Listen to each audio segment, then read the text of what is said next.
Pernah nggak sih, kamu ngerasa saat kamu mulai berubah, saat kamu mulai bertumbuh, justru orang-orang terdekatmu malah menjauh. Bahkan ada yang tiba-tiba membencimu, tanpa alasan yang jelas. Aku juga pernah mengalami itu. Dan jujur, rasanya aneh, menyakitkan. Bikin bertanya-tanya, apa salahku? Sampai akhirnya aku menemukan jawaban dari seorang psikolog terkenal. Carl Jung bilang, setiap orang punya sisi gelap dalam dirinya yang dia sebut the shadow.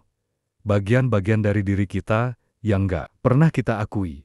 Atau bahkan kita tolak. Dan ketika kamu mulai sembuh, ketika kamu mulai tumbuh dan jadi diri sendiri, tanpa sadar kamu berubah jadi cermin. Cermin yang memaksa orang-orang di sekitarmu untuk melihat hal-hal yang selama ini mereka hindari dalam diri mereka sendiri. Bukan kamu yang salah, tapi perubahanmu membuat mereka harus berhadapan dengan sisi-sisi gelap yang selama ini mereka sembunyikan.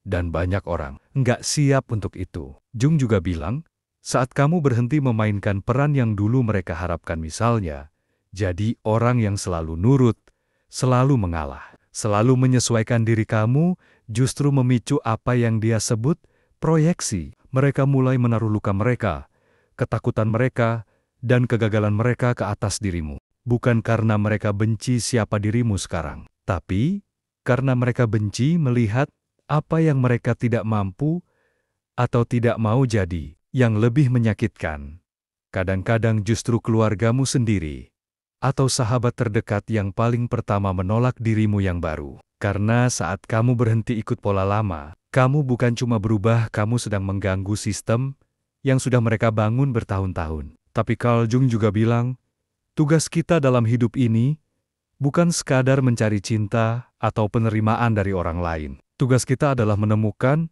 dan menghancurkan semua penghalang di dalam diri yang membuat kita nggak bisa menerima cinta, termasuk dari diri kita sendiri. Dan itu proses yang nggak gampang. Akan ada harga yang harus dibayar. Akan ada orang yang pergi. Tapi pertanyaannya bukan, kenapa mereka membenciku? Pertanyaannya adalah, apakah aku cukup kuat untuk terus bertumbuh, meskipun tanpa dukungan mereka? Karena menurut Jung, itulah satu-satunya jalan menuju diri kita yang paling sejati.